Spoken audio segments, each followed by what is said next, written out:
पीठ पीछे बात करने वाली बहू। अरे पीठ पीछे बात करना तो आम बात है, लेकिन इतनी यार मेरी सास को तो जब देखो तब खाना चाहिए। देखती नहीं है कि मैं क्या कर रही हूँ। बस बहू प्लेट लगा दे, बहू रोटी बना दे। अरे पता हुआ क्या हुआ कल? तो ये है रीटा। इनको दुनिया के हर गम ने घेरा है। इनके अनुसार यही तो है जिनसे ये कायनात चल रही है, और यही है जिनके पास जीवन का सारा दुख है। अरे यार तुम लोग मेरे घर आओ ना, मैं पार्टी करती हूँ। बोलो कौन कौन क्या क्या खाएगा? यार कुछ हल्का सा स्नैक्स ही बना लेना। यार मेरे लिए तो कुछ हेल्दी ही रखना। वैसे भी ना तेरे घर तेरी सास के बारे में सुन कर ना बहुत डर लगता है। बस अब क्या था, किसी ने रीटा की दुखती रग पकड़ ली वाली बात हो गई। ना पूछ मेरी बहन, मेरी सास ने तो स्यापा ही पा रखा है। अरे पता चलेगा ना कि मेरी सहेलियां आ रही हैं, देखना कैसे मुंह बन जाएगा उनका। मैं तो अभी से तुम लोगों को बोल रही हूँ, कुछ भी कहती है ना तो प्लीज मेरी खातिर सुन लेना यार। वो क्या है ना सहेलियां एक बार फिर से कान में हाथ लगाती है कि रीटा अपनी सास की बुराई शुरू कर देती है तो शुरू ही हो जाती है। खैर बाद में रीटा तो वहां से चली जाती है, लेकिन उसके जाने के बाद यार इसकी बातों से तो लगता है कि इसकी सास खूंखार है, तो क्यों चल रहे हैं हम लोग उसके घर फिर?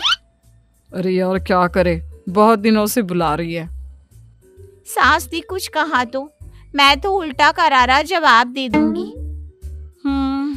चलो अब बोल दिया है तो जाना तो पड़ेगा ना। दोनों सहेलियां अगले दिन रीटा के घर जाते हैं, जहां रीटा दिखाई नहीं देती। अरे तुम दोनों स्नेहा और पारुल हो ना? लग रहा है सास है। हे भगवान, ये रीटा भी ना किसके हवाले करके कहाँ चली गई? जी आंटी नमस्ते। अरे जीती रहो। बच्चे को नहीं ले आई? अरे उन्हें भी ले आना चाहिए था ना। बैठो मैं पानी लाती हूँ, रीटा आ ही रही होगी। सास दोनों के लिए पानी, शरबत और मीठा लेकर आती है। आंटी रीटा कहाँ है? वो क्या है ना, आज वो जल्दी उठ गई थी तो अभी सो रही है। मुझे तो बाद में बताया कि तुम लोग आ रहे हो। बेटा खाना तो मैंने जैसे तैसे ही बनाया है, खाकर बताना कैसा लगा। बाकी और बताओ। फिर क्या था, स्नेहा पारुल तो सास से इतना घुल मिल गए कि उन लोगों ने रीटा को पूछा ही नहीं। खाना पीना करके वो निकल रहे थे कि अलसाई सी अंगड़ाई लेती रीटा सामने खड़ी हो जाती है। आ गई तुम दोनों? कब की पार्टी रखी थी मैंने और कब आ रही हो? ये भी कोई बात होती है क्या? माँ जी जरा एक गिलास पानी देना। सास पानी लेने जैसे ही जाती है, आदत के अनुसार रीटा शुरू हो जाती है। देखा, मेरी सास को काम के नाम पर तो नानी मरती है, किसी से बात करके राजी नहीं। पता नहीं बुढ़िया को किस बात का घमंड है। अरे तुम दोनों आई हो ना, अच्छा थोड़ी ना लग रहा होगा उन्हें। अच्छा तुम्हें कैसे पता? और तुम थी कहाँ? अरे इन्होंने काम दे रखा था ना, तो वही कर रही थी कमरे में। न जाने कहाँ से साड़ी ले आई है, उसी की सिलाई के लिए कपड़ा दिया था।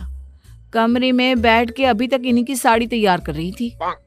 तभी सास आ जाती है, बहू को पानी का ग्लास देती है और फिर अच्छा बच्चों बातें करो, कुछ चाहिए तो बता देना। मैं जरा ये साड़ी लाई थी तो वो तैयार कर लेती हूँ। बहू तेरी साड़ी जो तुम मुझे दे गई थी ना, वो तैयार हो गई है तो कमरे से लेकर जाना। सास की जाती ही, चल पारुल चलते हैं। अरे क्यों, रुको ना, एक तो देर से आए हो, ऊपर से बिना कुछ खाए जा रहे हो। पता है क्या क्या बनाया है मैंने? हम लोगों को पता है कि क्या क्या बना है और कैसा किससे बनाया है, लेकिन तू ना अब रहने दे रीटा। ये बोलकर दोनों चली जाती हैं। रीटा को समझ में ही नहीं आता कि क्या हो गया। खैर दिन बीतते हैं। फिर एक रोज रीटा की सहेली ऑफिस में बात कर रही थी। यार क्या बताऊं, मेरा पति ना मेरी तरफ ध्यान ही नहीं देता। बस खाना खाना, ऑफिस जाना और सो जाना। ना कहीं घूमता है ना फिरता है। अरे कभी दो बोल भी प्यार की नहीं बोलता। रीटा देखती है कि सारे लोग उसकी बात सुन रहे थे। वो समझ जाती है कि लोगों की सिंपैथी सास के नाम पर नहीं पर पति के नाम पर जरूर मिलेगी। वो भी लोगों से बात करना शुरू कर देती है। एक दिन वो जानबूझकर मुंह लटकाकर बैठ जाती है। अरे क्या हो गया रीटा, सब ठीक है ना? सब ठीक। लोगों का ध्यान अपनी ओर करने के लिए रीटा को जो चाहिए था वो मिल रहा था। फिर क्या बताऊं, मेरी तो जिंदगी से सारी उमंगे तरंगे ही खत्म हो गई हैं। अरे क्या हो गया? तभी वहां स्नेहा आ जाती है। क्या सास की फिर कोई बात है? अब तो रहने दे रीटा। सास की नहीं पति की है। पर चल छोड़, तुम लोगों को तो लगता है ना कि मैं ऐसे ही बोलती रहती हूँ। तभी एक नया लड़का जिसने अभी अभी ऑफिस ज्वाइन किया था वो रीटा के पास आता है। क्या बात है रीटा, हम लोगों से शेयर कर सकती हो? अरे भाई, हम भी फैमिली से कम थोड़ी ना है। ऑफिस में कितना समय हम साथ में रहते हैं। रीटा भी, जो कि सिर्फ पति की बुराई कर लोगों से सिंपैथी लेना चाहती थी। क्या बोलूं, मेरे पति तो सिर्फ मेरे पैसे से प्यार करते हैं। स्नेहा, जो कि पहले से ही रीटा को समझती थी। कौन से पैसे? तेरे पास पैसे कहाँ से आ गए? अरे यही जो मैं कमाती हूँ। कहते हैं सारे पैसे मुझे दिया कर, नहीं देती हूँ तो मारते भी है। अभी कल ही की बात है। अब क्या था, रीटा को एक नया टॉपिक मिल गया, पति। वाह क्या बात है, पति की थोड़ी सी बुराई और देखो कैसे लोगों का जमावड़ा मेरे आसपास लगा रहता है। लेकिन उसे ये नहीं पता था कि लोग उसके पास क्यों आते हैं। अरे पति से परेशान हो तो हमें बताओ, हम बात करते हैं। और तुम्हारे जैसी बीवी हमारी हो ना तो भाई। लड़कियां तो रीटा को समझ चुकी थी, लेकिन लड़के वो अपने ही तरीके से रीटा से मजे लिए करते थे। एक दिन, यार क्या पता रीटा सच में परेशान हो। मुझे भी लग रहा है यार, सास तक तो हर कोई परेशान हो ही जाता है, लेकिन पति। अरे इसका पति तो कितना मानता था ना इसको। हाँ, लेकिन यह आदमी की जात ना कब मानना बंद कर दे पता ही नहीं चलता। दोनों सहेलियों को अब रीटा पर रहम आ जाता है।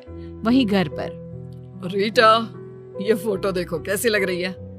हम दोनों कैसे मेड फॉर ईच अदर लग रहे हैं ना। रुको, इसे मैं हमारे सारे सोशल मीडिया में डालता हूँ, मजा आ जाएगा। लोग देखते रह जाएंगे और अच्छी अच्छी बातें भी लिख दूंगा, ठीक है ना? पति के मुंह से इतनी प्यारी बात सुनकर तो हर बीवी खुश हो जाए, लेकिन रीटा अब, अरे नहीं नहीं नहीं, प्लीज नहीं। नहीं मतलब क्यों नहीं? अरे वो मेरी दोस्त है ना, पारुल और स्नेहा। कौन, वो ऑफिस वाली? क्या हो गया? बस रीटा के अंदर का जो टैलेंट था ना लोगों की बुराई करने वाला, वो जाग जाता है। अरे वो कुछ नहीं, बस वो क्या है ना, जलती है दोनों मुझसे। रहा नहीं जाता मेरी खुशी देखकर। याद है वो 4 महीने पहले मैंने अपनी और तुम्हारी फोटो लगाई थी, जल कुकड़ गई थी दोनों। अरे तो जलने दो ना, क्या हो गया? बीवी हो तुम मेरी, जमाने को तो पता चले कि मैं कितना प्यार करता हूँ तुमसे। और हाँ, ये ना नौकरी वोकरी छोड़ दो। देखो कैसी शक्ल बन गई है, मुझे नहीं चाहिए तुम्हारे पैसे। बीवी को तो पता था कि वो पूरे जमाने से क्या बोल रही थी, पीठ पीछे क्या बात कर रही थी पति के बारे में। और अगर सोशल मीडिया में ये आ गया तो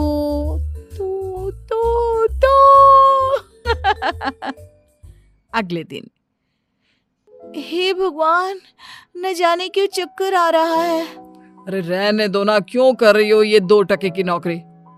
खुद को क्यों गला रही हो रीटा तुम? हाँ बहू, रहने देना, आज ऑफिस ना जा, घर पर ही आराम कर ले। ना माँ जी, आज तो जाना जरूरी है, सैलरी का वक्त है और काम भी बहुत है। क्यों करना है काम? घर पर रहो ना, क्या जरूरत है नौकरी की, मैं कर तो रहा हूँ। अरे नहीं नहीं, घर के अंदर तो मैं पागल हो जाऊंगी। ना बाबा ना। बहू ऑफिस चली जाती है और वहां जाकर, हे भगवान, न जाने क्या हो गया है, चक्कर पर चक्कर आ रहे हैं। अरे तो घर पर रह जाती ना, क्यों आ गई? ले लेती छुट्टी। हाँ यार, ले लेती ना ऑफ आज का, क्या होता, एक दिन की ही पैसे तो कटते ना। अरे नहीं यार, पति को बोला तो बोलने लगे पैसे कट जाएंगे तो घर कैसे चलेगा। सास भी मुंह बना रही थी कि ऑफिस क्यों नहीं जा रही, वरना मेरा तो बिल्कुल मन नहीं था ऑफिस आने का आज। सभी को रीटा पर दया आती है कि कैसे बेचारी पर काम का प्रेशर उसके ससुराल वाले पैसे के लिए दे रहे हैं। लेकिन ये क्या, काम करते करते रीटा को चक्कर आ जाता है और वो गिर जाती है। अरे इसके पति को फोन करो, देखो क्या हो गया। अरे वो क्या करेगा, उसी जल्लाद ने तो इसे ऑफिस भेजा है, जबकि इसकी तबीयत खराब हो रही थी। फिर भी पति को फोन किया जाता है और पति आ जाता है। क्या हो गया मेरी रीटा को? शुरू हो गया नाटक इसका। मैंने कहा था मत जाओ ऑफिस, मैं इसका रिजाइन दे रहा हूँ। कहाँ है HR? रीटा अब यहाँ काम नहीं करेगी। सभी पति की इस बात से हैरान हो जाते हैं। ये क्या हो गया, रीटा तो कुछ और कहती थी। मेरी बीवी को परेशान कर रखा है, वो बेचारी कितना काम करती है। मेरी तो माँ भी नहीं चाहती कि बहू ऑफिस में काम करे। खैर, आज से मेरी बीवी से मिलना हो तो इज्जत से घर आ जाना। नमस्ते बोलकर पति रीटा को लेकर चला जाता है।